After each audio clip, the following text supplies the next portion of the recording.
Lao Tse, también conocido como Lao Tzu, Lao Zi, Laozi o Laocio, en chino, Pinyin, Loz, literalmente, viejo maestro, es una figura china cuya existencia histórica se debate. Se le reconoce como uno de los filósofos más relevantes de la civilización china. La tradición china afirma que vivió en el siglo VI a.C., pero muchos eruditos modernos sugieren que podría haber existido en el siglo IV a.C., durante el periodo de las 100 escuelas del pensamiento y de los reinos combatientes. Se le atribuye la autoría del Dao de Jin, o Tao Te Ching, una obra fundamental del taoísmo. Según este libro, el Tao, o Dao, camino puede entenderse como el cambio constante, y esta es la verdad universal. Aunque la existencia de Lao Tse y la época en que vivió son motivo de incertidumbre, se cree que pudo ser contemporáneo de Confucio. A pesar de que existen registros detallados sobre gobernantes, funcionarios y otras figuras relevantes en la antigua China, sabemos muy poco sobre Lao Tse. Las fuentes más antiguas que lo mencionan se refieren a anécdotas y leyendas, como la historia que aparece en la obra de Zhuangzi, Chuan-Tzu, Nanhua Zending, literalmente, libro verdadero de la florescencia cultural del sur. La primera fuente histórica o biográfica se encuentra en las memorias históricas de Sima Qian del siglo I a.C., sin embargo, Sima Qian mismo reconoce la inseguridad de sus fuentes y la existencia de afirmaciones contradictorias sobre Lao Tse. Por lo tanto, se ha planteado la duda sobre si Lao Tse realmente existió. Nombre, editar, Lao Tse, es un título honorífico compuesto por dos sinogramas, el primero, Lo, significa anciano, y el segundo, Z, es un antiguo título de respeto reservado a eruditos virtuosos. La pronunciación de este nombre en chino antiguo ha sido reconstruida por Baxter y Sagart como C, Ru Ts, siendo C una constante dudosa. Por su parte, Zhenzang la reconstruye como Ru Sl. Algunas historias relatan que su nombre propio era R, su apellido L, su nombre completo sería LR, y su nombre de cortesía Boyang. DN es un nombre póstumo, por lo que también es llamado Lao Dan. 456 Existen varias transcripciones al alfabeto latino. En español es muy utilizada la adaptación tradicional Lao Tse, con variantes como Lao Tse, Lao Tse, Lao Tse, etc., similar a la transcripción francesa Lao Tseu y a la transcripción británica Wade Giles Lao Tzu. Laozi, técnicamente Loz, es la transcripción por el sistema Pinyin, oficial en China, Taiwán y en la ONU. Por ello, esta forma es cada vez más utilizada, especialmente en otros idiomas europeos. Finalmente, la adaptación Laocio, 7 aunque infrecuente, es la más coherente con los nombres de otros filósofos chinos con el título de Zi como Confucio y Mencio. Durante la dinastía Tang, 618 a 907, fue honrado como antepasado de esta. Las religiones taoístas afines a la dinastía Tang relacionaron el apellido de la familia reinante con el nombre póstumo atribuido a Lao Tse, Lao Tang. Sin embargo, esa visión no era compartida por los sectores taoístas opositores a la monarquía, como los taoístas filosóficos de las sociedades secretas. Las clases gobernantes de ese periodo le atribuyeron a Lao Tse el título de Taishan Xuan Yuan Wangdi, que significa misterioso y primordial emperador supremo. Xuan Yuan y Wangdi son el nombre propio y el título del emperador amarillo. Biografía. Monumento a Lao Tse en Chuanzhou, China. A mediados del siglo XX, se llegó a un consenso entre los estudiosos de que la historicidad de la persona conocida como Lao Tse es dudosa y que el Tao Te Ching fue una recopilación de refranes taoístas hecha por muchas manos. Alan Watts instó a tener mayor cautela, sosteniendo que este punto de vista era parte de una tendencia académica hacia el escepticismo sobre las figuras religiosas y espirituales históricas, y diciendo que por años, o tal vez nunca, se podrá saber suficiente para poder emitir adecuadamente juicios de este tipo. 8. Poco se conoce acerca de la vida de Lao Tse, tanto su existencia histórica como su autoría del Tao Te Ching son objeto de controversia. Sin embargo, se convirtió en un importante héroe cultural para generaciones del pueblo chino. La tradición asegura que nació bajo un ciruelo en una aldea de la prefectura de Kukaxian, del estado de Ch, actualmente distrito de Luyi de la provincia de Henan, durante los últimos años del periodo de primaveras y otoños, y tuvo como primer nombre Lier, orejas de ciruelo, aunque otras versiones sostienen que él era Po Yang Li, proveniente de una familia de pescadores. 910 Algunas leyendas sostienen que la gestación de Laozi requirió 81 años. La cantidad de capítulos que tiene su obra Tao Te Ching, y cuando por fin nació, ya tenía el cabello blanco, arrugas en su rostro propias de un anciano y unas peculiares orejas grandes que le valieron su primer nombre, orejas de ciruelo. Conforme a la tradición, y a una biografía incluida en la obra de Sima Qian, Lao Tse fue contemporáneo de Confucio, Kongzi, aunque mayor que él, y trabajó como archivero en la Biblioteca Imperial de la corte de la dinastía Zhou. Por intención o accidente, cuando Confucio se dirigía a leer los rollos de la biblioteca, lo encontró en Bou, cerca de la moderna Luoyang. De acuerdo con estas historias, Confucio y Laozi discutieron durante meses sobre el ritual y lo apropiado, cimientos del confucianismo. Laozi se oponía a lo que consideraba prácticas vacías, y la leyenda taoísta sostiene que estas discusiones fueron más provechosas para Confucio que para el contenido de la biblioteca. En otro relato, Lao Tse era otro contemporáneo de Confucio, titulado Lao Laizi, y escribió un libro en 15 partes. En un tercer relato, era el astrólogo de la corte, Lao Dan,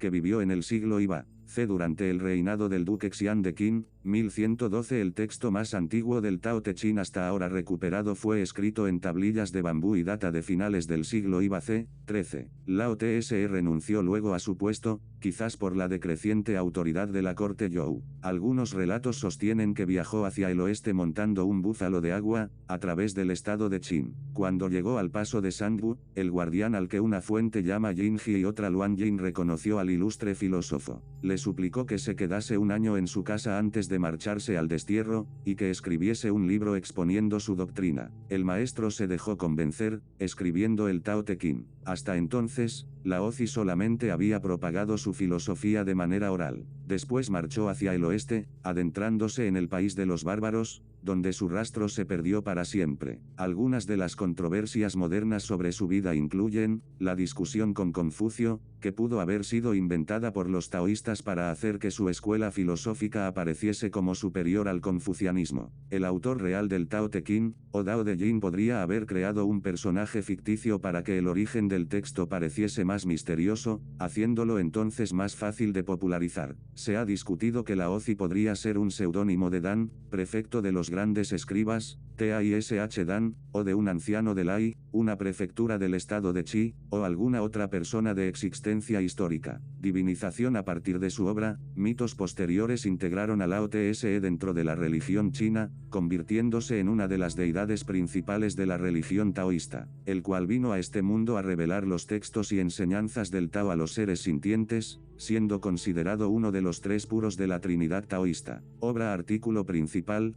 Dao de JNG. Su famosa obra, el Dao de JNG, ha tenido enorme influencia en China. Es un tratado místico que cubre muchas áreas de la filosofía, desde la espiritualidad individual hasta las técnicas de buen gobierno. Laozi enfatiza el Tao, también conocido como Dao, traducido usualmente como el camino, y expande su significado para abarcar el orden innombrable, inmanente, del universo. Destaca el concepto de Bei Bu Bei, acción a través de la inacción, que no significa permanecer inmóvil sin hacer nada, sino evitar las intenciones explícitas y la voluntad que obstaculiza la fluidez armónica de la naturaleza. Los fines pueden alcanzarse respetando las formas en que las cosas naturalmente crecen y decrecen, así, las acciones realizadas de acuerdo con el Tao son más fáciles y más productivas que aquellas que pretenden contrariarlo. Laozi creía que la violencia debe ser evitada y que la victoria militar es una ocasión de duelo debido a la necesidad de usar la fuerza contra otros seres vivientes. Sostenía también que el exceso de leyes y reglas hacen más difícil el manejo de la sociedad,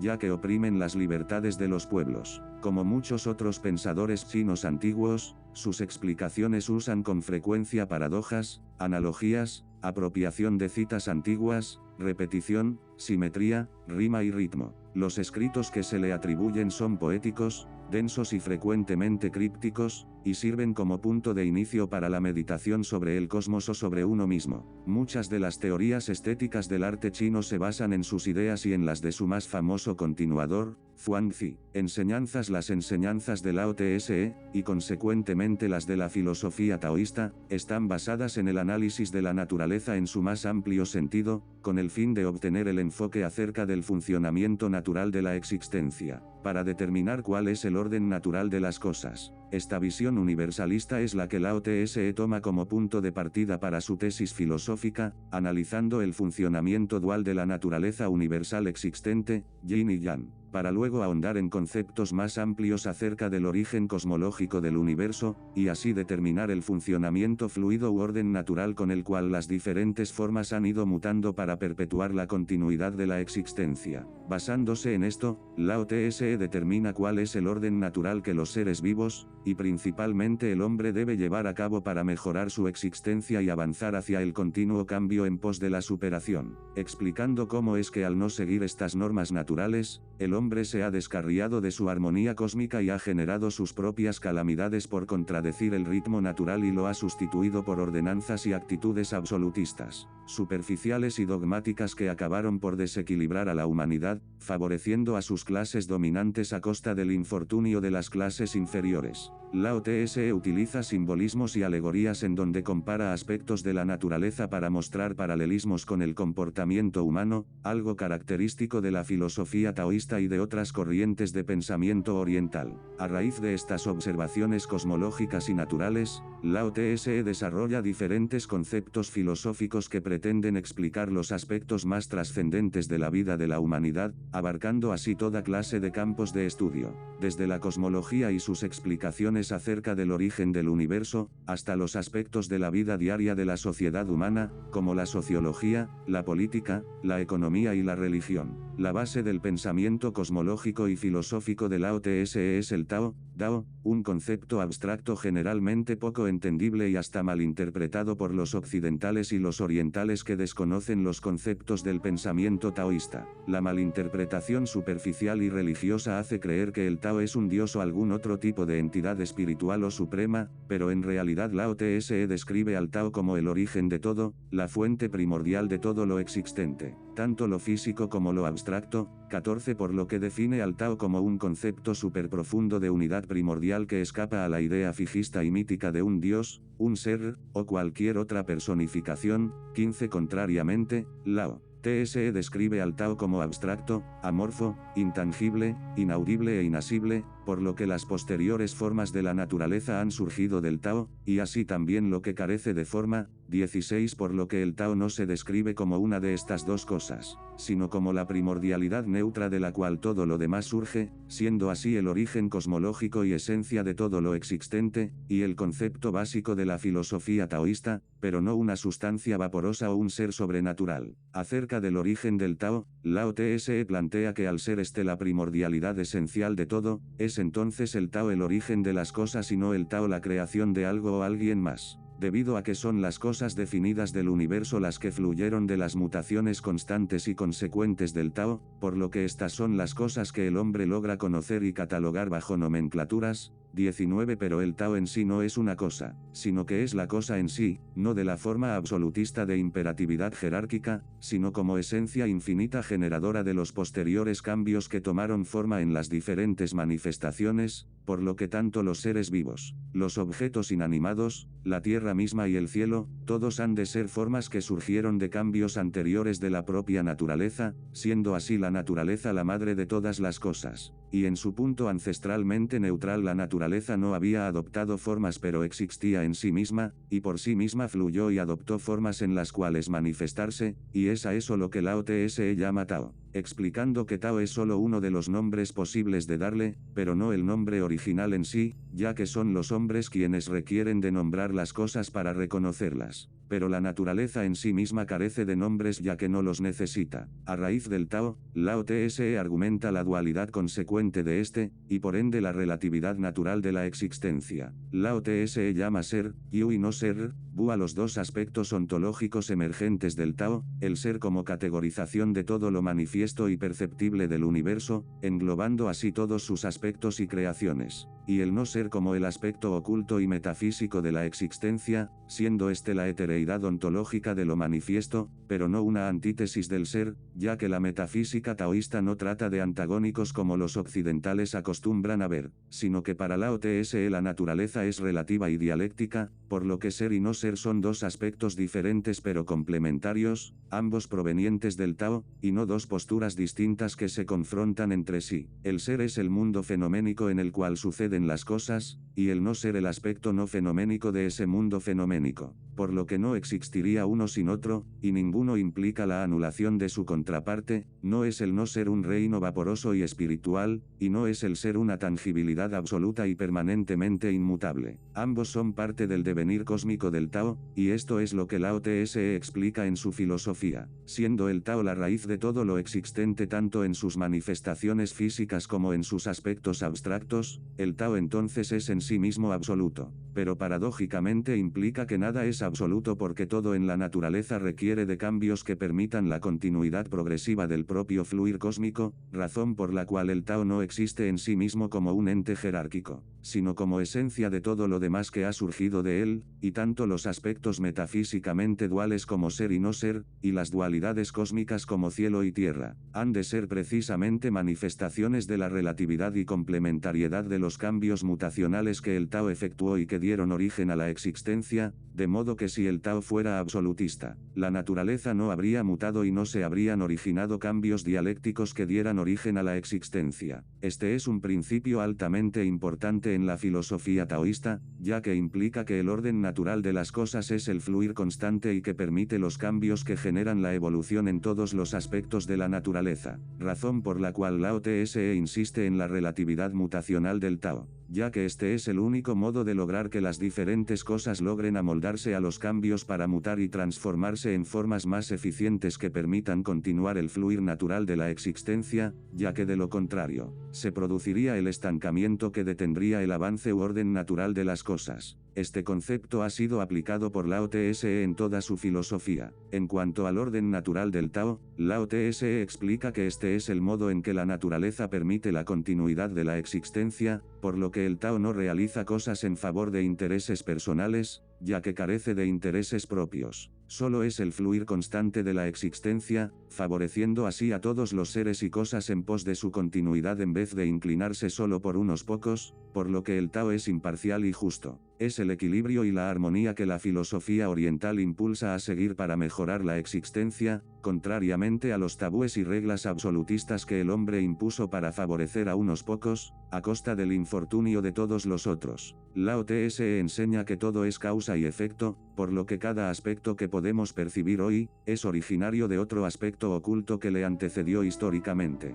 explicando así cómo el universo mismo y sus cosas existentes son resultado de hechos anteriores, y no de creaciones espontáneas. De esta idea nace el principio de acción y reacción, que los taoístas mencionan al explicar cómo es que todo lo existente deviene de algo anterior, todo tiene un porqué, mostrando cómo el Tao no hace las cosas arbitrariamente, sino que todo es causal, y no casual, y esto no se limita solo al origen cosmológico del universo, sino a la vida diaria de todos los seres vivos, incluido entre estos el ser humano, ya que todo lo que está establecido en la esfera de la sociedad humana no ha de haber sido eterno ni absoluto, sino que fue creado por las propias causas que los seres humanos han desarrollado, siendo la vida actual la consecuencia de los propios hechos que la humanidad ha desarrollado anteriormente. Con la importante tónica del cambio constante, Lao Tse explica cómo este principio de la mutación perpetua es lo que originó el universo y todo lo conocido, a raíz del Tao y sus consecuentes cambios metafísica y físicamente ontológicos llamados ser y no ser.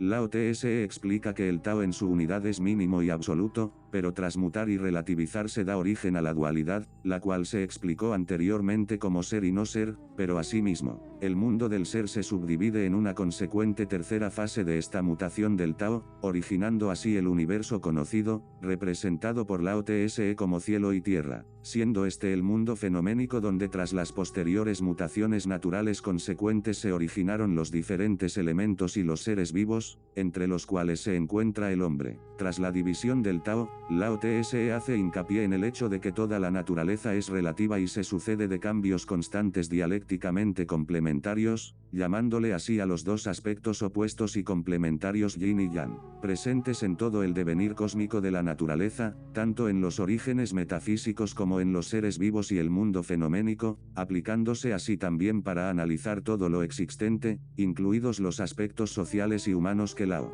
Tse estudia en su filosofía. Lao Tse explica cómo yin y yang no son elementos confrontados, sino que sus características opuestas se complementan para conformar así la totalidad del Tao, siendo que de esa manera, las mutaciones naturales permiten que lo asociado como yin se vuelva yang, y viceversa, dando así el ritmo dialéctico que permite la fluidez natural de la energía, chi, la cual representa la vitalidad de lo existente, siendo de esa manera el yin y el yang la mecánica de funcionamiento dialéctico de la energía, en otras palabras, el cambio natural que permite la fluidez de la naturaleza, la cual obtiene armonía al hallar equilibrio entre sus dos aspectos opuestamente complementarios. Tras mutar el Tao y cambiar constantemente la naturaleza, todo lo existente se ha creado, por lo que Lao Tse sostiene que, todo es naturalmente Tao ya que el Tao es el origen común de todas las cosas. Siendo así, todas las cosas funcionan en armonía con la naturaleza cuando cumplen la función natural que poseen dadas sus características, a las cuales Lao Tse se refiere como la virtud de que las cosas obtienen del Tao, con este sentido de virtud como cualidad de cada forma existente para lograr su desempeño natural. Lao Tse explica que el orden natural de las cosas es seguir su desenvolvimiento nato, y no descarriarse en maneras contrarias a su comportamiento natural,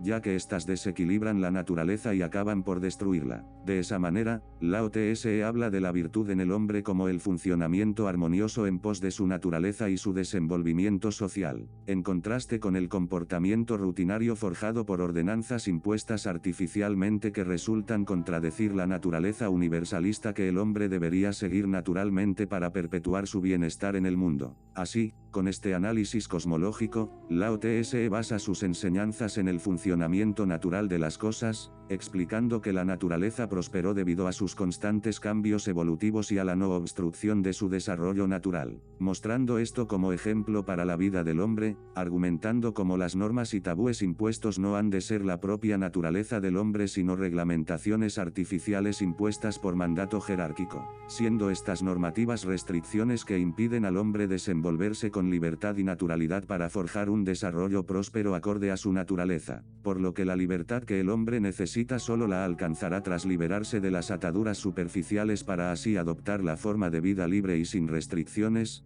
que le permitan desenvolverse armónicamente como la naturaleza enseña, y de esa manera alcanzar el hombre la prosperidad para su vida y el desarrollo del bien común. El no nombre, como señala al principio de su obra, el nombre que se puede nombrar no es un nombre eterno. Los nombres no pueden expresar cosas eternas y siempre dependen de su opuesto. No puede haber cosas largas si no hay cosas cortas, ni puede existir lo feo sin lo bello. Los conceptos morales, como la piedad filial, son producto del abandono del Tao y surgen en el lenguaje debido a la existencia de sus contrarios. La piedad filial surge cuando hay malos hijos, el amor paterno cuando hay malos padres y la lealtad cuando hay traidores. Por este motivo, en la sociedad ideal no existen los conceptos morales, ya que, al no haber problemas morales, no es necesario crear palabras que aludan a ellos. Esta percepción del lenguaje basada en la dependencia mutua de los nombres ha tenido mucha repercusión en el pensamiento chino posterior, que tiende a valorar no solo la cosa en sí, sino también su opuesto. La representación gráfica de esta percepción es el yin-dan, compuesto por una parte negra y otra blanca. En la parte negra hay un punto blanco y en la blanca uno negro. Asimismo, la frontera entre ambas partes son dos curvas. Estas curvas representan el cambio constante de la realidad y los puntos negro y blanco ubicados en la parte opuesta hacen alusión a la dependencia mutua de las cosas.